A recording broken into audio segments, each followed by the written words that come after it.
Madam President, members of the Phi Beta Kappa Committee, distinguished guests, friends, and of course, parents and freshly minted Phi Beta Kappas here at Harvard.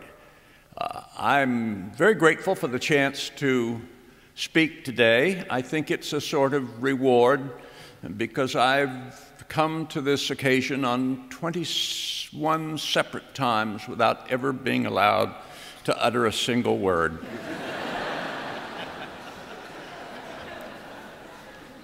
And I would like to make the most of it by saying what's been in my heart and mind on each of these 22 occasions, and that is, how much I congratulate the parents and their children here assembled for what must have been a great deal of time, work, effort, and dedication to bring the new Phi Beta Kappas to this ceremony.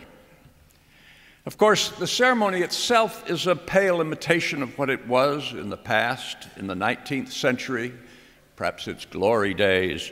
The poet was known to read from, it was always his works, for over an hour.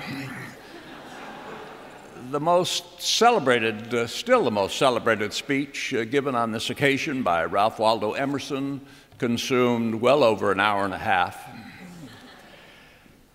But more even than these speakers, Harvard presidents were known for the length of their remarks. This is just by way of warning for all of you. If you brought a sandwich or something, it might be wise to eat it now. But there was one small and little remembered facet of American history took place at that famous day to commemorate the Battle of Gettysburg, where Lincoln gave his great address. And what people don't remember is that there was another speaker on that program, Edward Everett, a former president of Harvard, who spoke for over 2 hours to an audience shifting on their feet in a hot sun before Mr. Lincoln gave his refreshingly brief remarks. But the one that appeals to me most, we know from the diary of a Cambridge lady who attended the inauguration of another Harvard president, given in one of the local churches, since we lacked facilities such as these.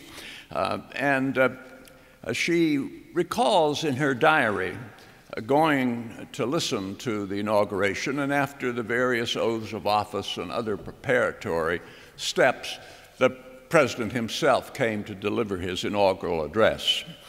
After about 15 minutes of generally working up to an introduction of his talk, she slipped quietly out of the audience because she had to participate in a wedding that was being held in Cambridge for one of her relatives.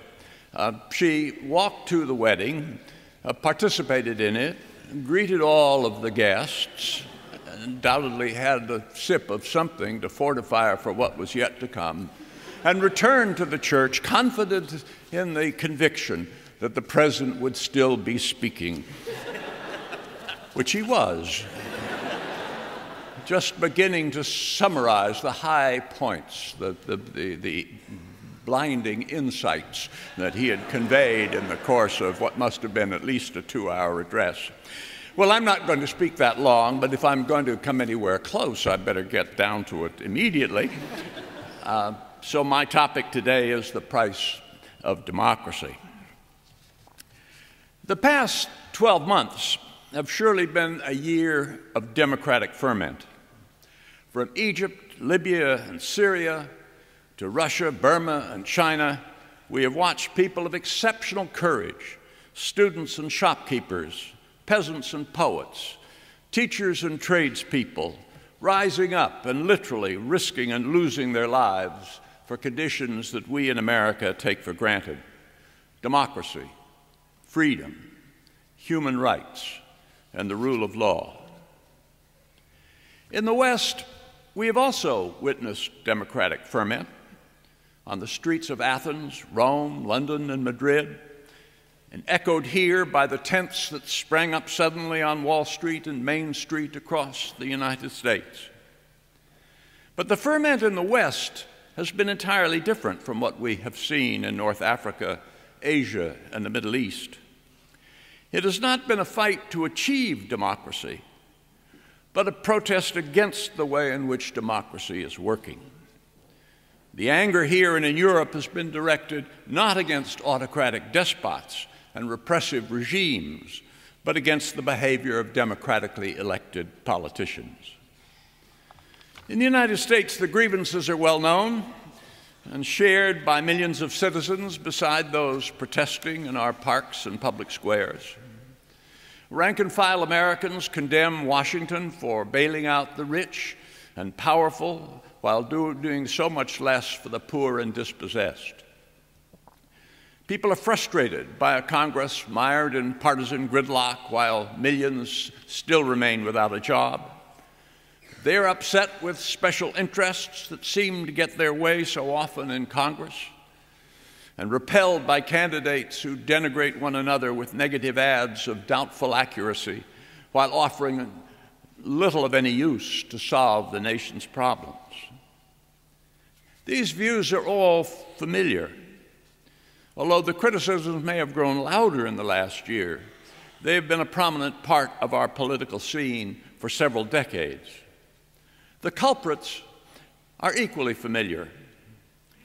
For each of our complaints, we blame the politicians. Opinions about our elected representatives have now reached historic lows. Public approval of Congress has fallen to its furthest level in recorded history, and trust in its members has sunk beneath every occupation save used car salesmen and lobbyists. I would respectfully suggest, however, that perhaps our anger may be misdirected.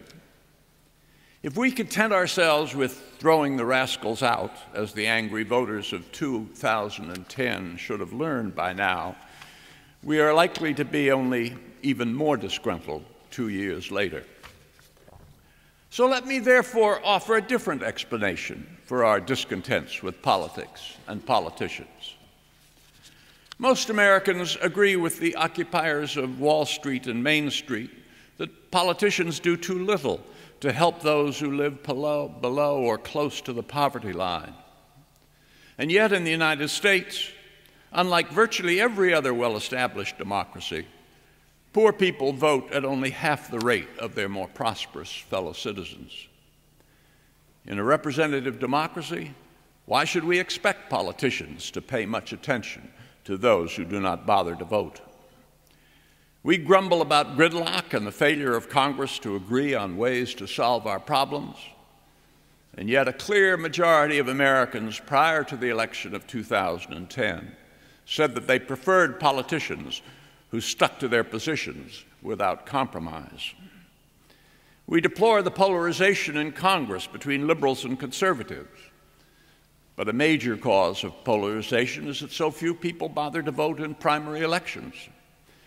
When Mitt Romney battled Rick Santorum, Newt Gingrich, and Ron Paul, and the candidates flooded the airways with their ads, fewer than 1/3 of those qualified to vote in states like Michigan, Ohio, and Florida actually went to the polls. Those who do trouble to vote in primaries are disproportionately citizens at either end of the political spectrum, who participate because they feel more passionately about the issues than the moderate, sensible middle.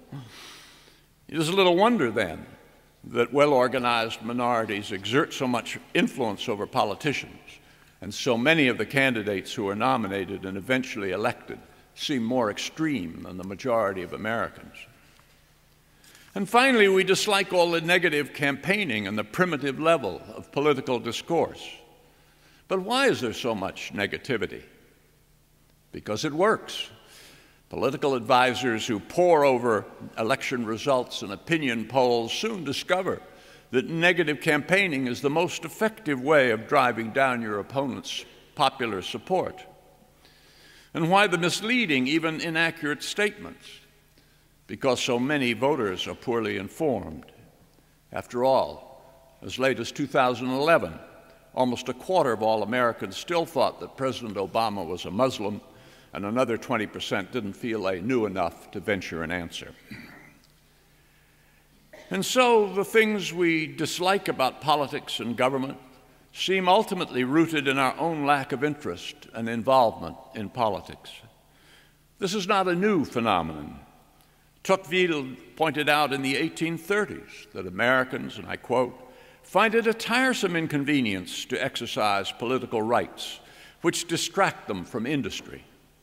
When required to elect representatives or to discuss political business, they find they have no time. In recent decades, this casual attitude toward politics has increased. Since 1960, voting, along with every other form of political involvement, has steadily declined, and each new generation has tended to participate less than the last. The rate at which Americans go to the polls is virtually the lowest of any industrialized nation. Of 172 democracies in the world, the United States ranks 139th in the percentage of citizens who actually vote. As I compare our situation with events in newly emerging democracies around the world, I wonder what it would take in the United States to elicit something closer to the commitment that leads newly liberated people to walk for miles and stand in line for hours simply to cast a ballot for the first time. The question calls to mind a memorable speech in 1904 by the great Harvard professor William James about the need to discover a moral equivalent of war that could turn the bellicose sentiments engulfing Europe into more constructive pursuits. Rereading his words, I wonder whether there is a moral equivalent of despotism and oppression in Syria, Libya, and Egypt that could rouse us from our apathy and remind us how precious our democracy is and why we need to work to keep it strong. William James proposed a moral equivalent of war, some form of national peacetime service that would engage the youth of America in such activities as road building and tunnel making to help them, quote, come back into society with healthier sympathies and soberer ideas. His vision seemed utopian at the time, but has since been realized, albeit only partially, in the Peace Corps, Teach for America, and countless civic organizations.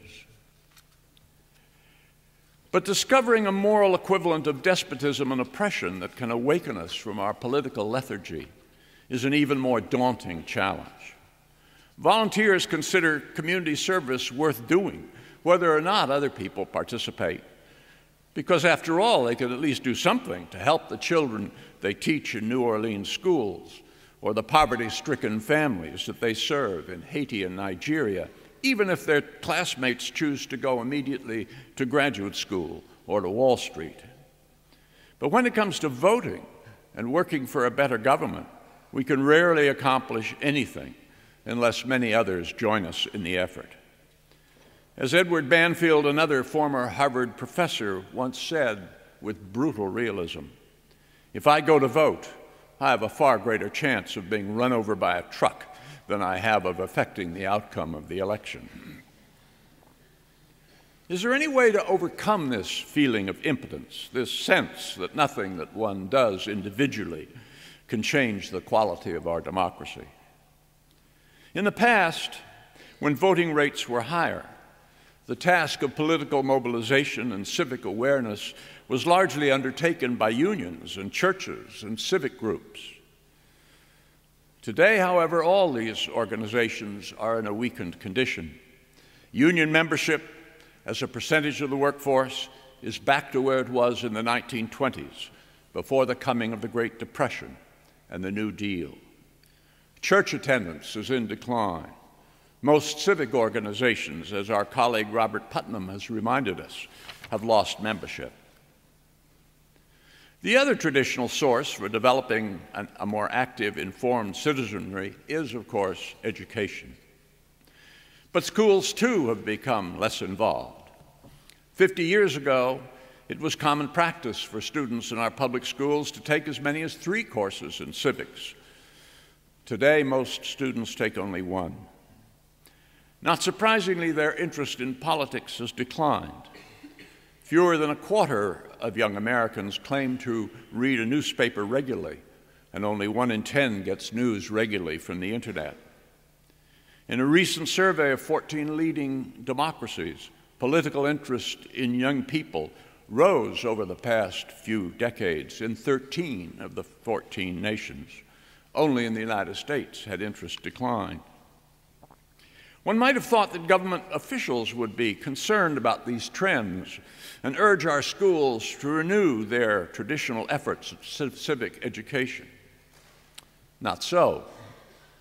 Regardless of which party is in power, our leaders today define the mission of schools as consisting simply of preparing students for better jobs and helping America to be competitive in the world economy.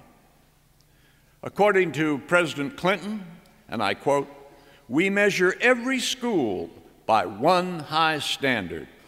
Are our children learning what they need to know to compete and win in the global economy?"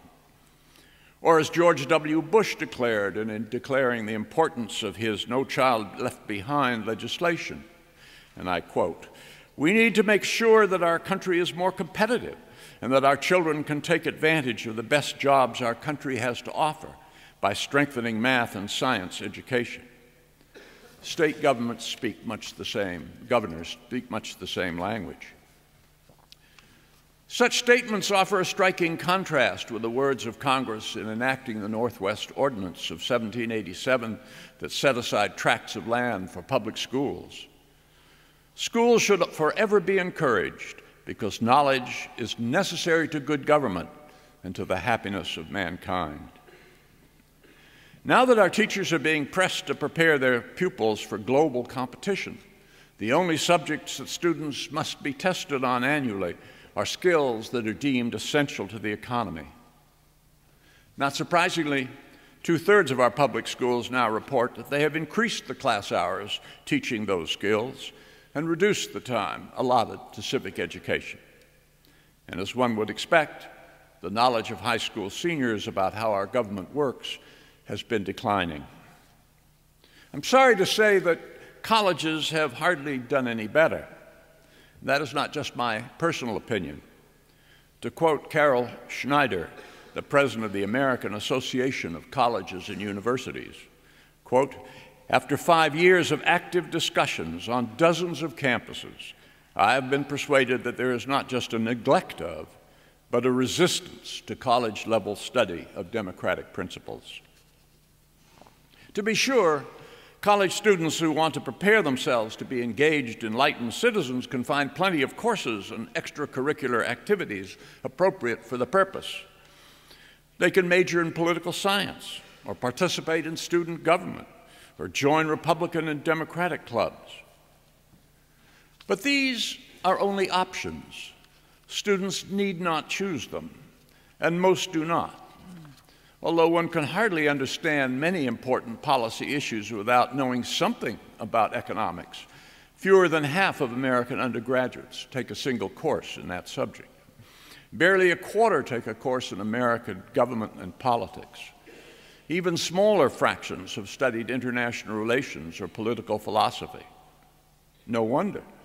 Fewer than 1/3 of college freshmen think that keeping up to date with political affairs is important, and fewer still discuss politics, even occasionally. In short, education for citizenship in our colleges is now treated much like choral singing or intramural basketball, available for those who are interested, but easily avoided by those who aren't. There is, of course, one difference. Students need not become choral singers or basketball players in later life, and nothing turns on whether they do or not. But citizenship is not an option. Almost all college citizens are citizens, and much does turn on whether they prepare themselves for the responsibility. Apparently, Few colleges encourage them to do so. In one recent poll, only 1/3 of college seniors felt that their college, and I quote, promoted an awareness of social, political, and economic issues or encouraged them to be actively engaged citizens. In 3 of the most popular college majors, in business, in education, in engineering, another Harvard professor with the wonderful name of Sunshine Hilligus found that the more courses concentrators take in these 3 majors, the less they voted or participated in community affairs after they graduated. In dwelling on the importance of education, I recognize that high school civics and college courses are not going to change students magically into engaged, enlightened citizens. But there is good evidence to show that properly taught courses can have lasting effects on voting and interest in politics and public affairs. Education is surely not a complete solution for political apathy, but it can help. And in a democracy, every increase in political awareness and participation and sophistication can make a difference. Before we can take even this step toward a more robust democracy, however, we need a change in our basic attitude toward democracy and our understanding of what it requires to keep it strong. A former college president, Robert Maynard Hutchins, made the point most forcefully. The death of democracy, he said, is not likely to be an assassination from ambush. It will be a slow extinction from apathy, indifference, and undernourishment. That statement, of course, is rather extreme. Our democracy is not about to die, however badly it may be functioning at present. If there's one thing that unites Americans, it is their strong belief in the basic structure of our government. Yet if our democracy is not merely to survive but to work well, we need to stop taking it for granted and blaming politicians and lobbyists for everything that goes wrong. In this sense, democracy is like a garden. It needs constant attention to retain its beauty. On second thought, that analogy is not quite apt because one can hire gardeners to tend the flowers, but only we can keep our democracy strong. In that respect, democracy is more like a college education. As all of you in the audience know, what you get out of it depends on how much effort you put in, and you can't hire anyone to study for you. Yet once again, the analogy fails, for you can get a lot out of college, whatever your classmates do. But democracy will be successful only if most people join in working to make it so. And so I end where I began, still looking for a moral equivalent of despotism and oppression that will rouse us from our apathy to take better care of our democracy. And alas, I have no wholly satisfactory answer to give you. But of one thing I do feel certain: education is the place where we must begin.